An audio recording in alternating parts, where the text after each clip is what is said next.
अवधूत चिंतन श्री गुरुदेव दत्त.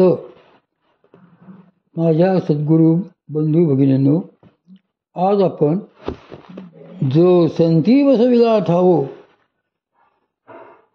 परमपूज्य शिरीषदादा शांताराम कवडे लिखित पुस्तकातील आपण रोज 5-5 पाने पाहिली. त्यात आहार विहार कसं करावं हे सगळं आलं.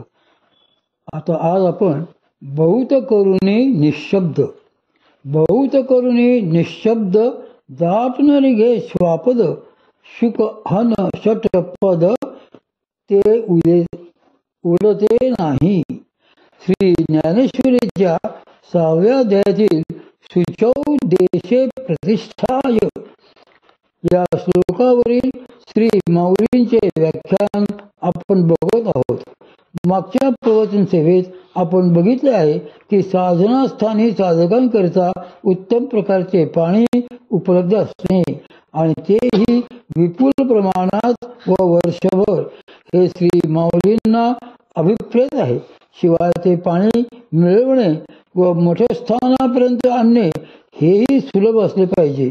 श्री माऊली सांगतात की पाऊला पाऊला उदके, वर्षा काळावीन अतिचोखे, निर्धरे का विशेषे सुलभे जेथे. शुद्ध पाण्याची आवश्यकता हठयोगाच्या साधकांना षटकर्मांकरिता शुद्धीकर्मांकरिता स्वच्छ शुद्ध जलाची गरज असतेच. पण अशा सिद्धस्थानी राहणाऱ्या कृपायोगाच्या साधकांनाही शुद्ध पाणी मिळणे आवश्यक असते. त्यांच्या रोजच्या साधारण वापरासाठी, संध्यादी कर्मासाठी, तसेच बागेसाठी, वेली वृक्षांसाठीही वर्षभर सुलभतेने चांगले पाणी मिळाले पाहिजे. सुश्रुत संहितेच्या सूत्रस्थानातील 45व्या अध्यायात 3ऱ्या श्लोकात भगवान श्री धन्वंतरींनी सुश्रुतांना पाण्याविषयी सांगितले नियम या संदर्भात अत्यंत महत्त्वाचे म्हटले पाहिजेत. त्यांच्या मते अंतरिक्ष जल म्हणजे पावसाचे पाणी हे सगळ्यात शुद्ध पाणी होय. त्याचे त्यांनी सांगितलेले गुण हेच देशकालानुसार कमी जास्त प्रमाणात शुद्ध पाण्याची व्याख्या करताना विचारात घेतले जातात. अंतरिक्षा जलात पुढील प्रमाणे गुण असतात. त्यातले रस अनिर्देश्य असतात, म्हणजे त्या पाण्याला बहु षडसांपैकी कुठला विशिष्ट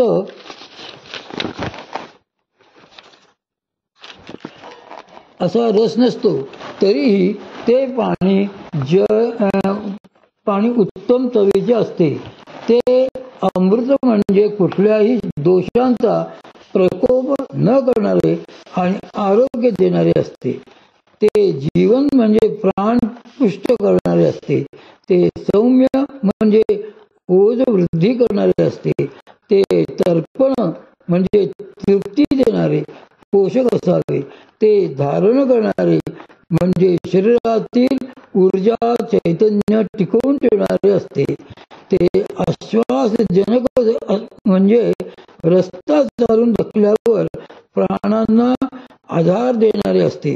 ते श्रम म्हणजे शारीरिक थकवा, क्लम म्हणजे मानसिक थकवा, तहान, मद, मूर्छा, तंद्रा, निद्रा आणि दाह दूर करणारे असते. तसेच ते अत्यंत पथ्यकर म्हणजे हितकारक असते. हे पाण्याचे 9 विशेष गुण असल्याने ते ज्या पाण्यात अधिकाधिक असतील तेच पाणी उत्तम व ग्राह्य ठरते. पाण्याची बाह्य परीक्षा. आकाशातून पडलेले पावसाचे पाणी पृथ्वीवर पडल्यानंतर ज्या प्रकारच्या भूमीत ते पडेल तसे गुण धारण करते. त्यामुळे निरनिराळ्या प्रदेशातील पाण्यांमध्येही निरनिराळे गुणधर्म आढळतात. तेच पाणी मग सरोवरे, नद्या, तलाव, विहिरी, झरे, धबधबे आदीमधून उपलब्ध होत असते. त्या पाण्यापैकी दूषित नसलेले पाणीच पिण्यास योग्य म्हटले जाते. दूषित पाण्याची बाह्य परीक्षा कशी करावी याविषयी श्री सुश्रुताचार्य सांगतात की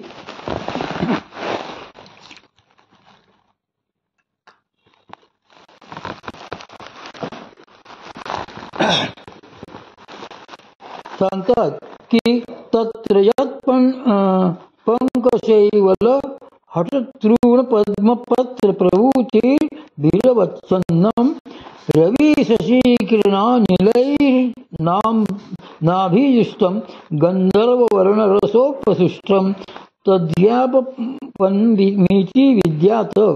जे पाणी चिखल, शेवाळ, जलकुंभी, गवत, कमलपत्रे आदींनी आच्छादित असते, चंद्र, सूर्याची किरणे व वायूचा स्पर्श ज्या पाण्याला होत नाही, ज्या पाण्याला वास येत असतो, त्याच्या रागात रसात फरक पडलेला असतो, ते पाणी दूषित समजले पाहिजे. साधारण दूषित असलेले पाणी हे उकळल्याने त्यात निर्मळीचे बीज कुटून टाकल्याने अथवा तुरटी फिरवल्याने ते गाळून घेतल्याचे स्वच्छ निर्मळ होते. पाण्याचा दुर्गंध म्हणजे अत्यंत कमी प्रमाणात असलेला जावा म्हणून त्यात नागकेसर, चाफ्याचे फूल, कमळाचे फूल, मोगऱ्याचे फूल, वाळा इत्यादी घालावे. त्यायोगे पाणी सुगंधी व आल्हाद देणारे होते. पिण्याकरता ग्राह्य जल, जी नदी वाहती असते व जिचे पाणी स्वच्छ असते तिथले जल पिण्याकरता वापरणे चांगले. स्वच्छ पाण्याचे झरे, ओढे यांचेही पाणी पिण्यासाठी घेता येते. चांगल्या बांधलेल्या व मधुर जल असलेल्या विहिरींचे पाणीही पिण्याला योग्य असते. मात्र या सर्व प्रकारच्या भूमिजलांचा साठा उषःकाली प्रातःकालीच करणे हितावह असते. श्री सुश्रुताचार्य या संदर्भात असे सांगतात की तत्र सर्वेषामेव भौमानां ग्रहण प्रत्युषति तत्र रुमलत्वं शैल्यं चाधिकं भवति स एव चापां परो गुण इति दिवार्क किरणैर्जुष्टं निश्चयामिन्दु रश्मिभिः अरुक्षमनभिषन्धि तत्तुल्यं करुणांबुना सुस्त्रम. सर्व प्रकारची भूमिजले प्रातःकालीच आणून साठवावी. त्यावेळी पाण्याला निर्मलता आणि शीतलता इतर वेळापेक्षा अधिक असते. हेच दोन गुण पाण्याचे श्रेष्ठ गुण आहेत. दिवसभर सूर्यकिरणे पडलेले आणि रात्री चंद्रकिरणाने शीतल झालेले पाणी हे अंतरिक्ष जलाप्रमाणे वृक्षतारहित आणि रोग उत्पन्न न करणारे असते. अशा जलाचाच श्री चरकाचार्य आणि श्री भट्टाचार्यांनी हंसोदक अशी संज्ञा दिलेली आहे. म्हणून साधनास्थानीही असे जल मिळणे उत्तम ठरते. श्री माऊली येथे सांगतात की पाऊला पाऊला उदके वर्षा काळाविण अतिचोखे निर्धरे का विशेषे सुलभे जेथे. साधनास्थानाच्या परिसरात पावला पावला म्हणजे विपुल प्रमाणात आणि सुलभतेने आणण्यासारखे पाणी असावे. येथे सुलभतेने आणण्याजोगे पाणी असाच दोन्हीचा अर्थ घेतला म्हणजे तेच पुढे सुलभे जेथे असे स्पष्टपणे सांगितले आहे. रोजचे पाणी मिळविण्याकरता साधकांचा मौल्यवान वेळ खर्ची पडू नये, त्यांना शारीरिक श्रम पडू नयेत किंवा मोलाने पाणी आणण्याकरता धनाचा व्यय करावा लागू नये इत्यादी बाबी त्यामागे गृहीत धरलेल्या आहेत. उषा जलपान हिताचे. बरे, हे पाणी देखील उत्तम प्रकारचे व 12ही महिने उपलब्ध असणारे हवे. केवळ पावसाळ्यातच पाणी मिळते असे नसावे. मग त्या स्थानाच्या परिसरात 12ही महिने शुद्ध वाहते पाणी असणारे ओढे निर्झर असतील तर फार चांगले. अन्यथा 12 झरे असणाऱ्या शुद्ध गोड्या पाण्याच्या विहिरीही चालतील. साधनार्थ असणाऱ्या साधकांनी ऋतुमानाप्रमाणे कोमट अथवा गरम पाणी पिणेच आरोग्यासाठी चांगले असते. फ्रीजच्या पाण्यासारखे थंड पाणी पिण्याचे तर टाळावेच. श्री सुश्रुताचार्यांनी या उष्ण जलपानाच्या संदर्भात फारच मोलाचे सांगितले आहे.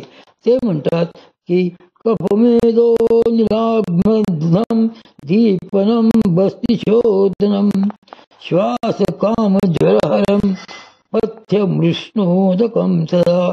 उष्ण जल म्हणजे गरम कोमट पाणी हे कफ, मेद, वायू आणि आमनाशक, अग्निदीपक पोट साफ करणारे, श्वास, कास, ज्वर दूर करणारे आणि नेहमी करतात पथ्यकर हितकर असते. श्री माऊलींना साधनास्थानी अशा प्रकारे पाणी उपलब्ध असणे अपेक्षित आहे. अशा प्रकारचे स्वच्छ शुद्ध आरोग्यदायी जल उपलब्ध होणे ही साधकांकरता त्यांच्या परमार्थ साधनेला उपकारक ठरणारी मोठी दमेची बाजू म्हटली पाहिजे. आतापर्यंत शुचौ देश शुद्ध देश याविषयीच आपले चिंतन चाललेले आहे. शुद्ध देश कोणता एवढाच भाग श्री माऊली येथे प्राधान्याने सांगत आहेत. याच श्लोकाच्या पुढच्या टीकेत आसनाविषयीही त्यांनी सांगितले आहे. पण कृपायोगाच्या साधकांकरता आसनापेक्षाही देशाला जास्त महत्व आहे. याचे कारण असे की साधकावस्थेत बाहेरची स्थिती म्हणजे देश आणि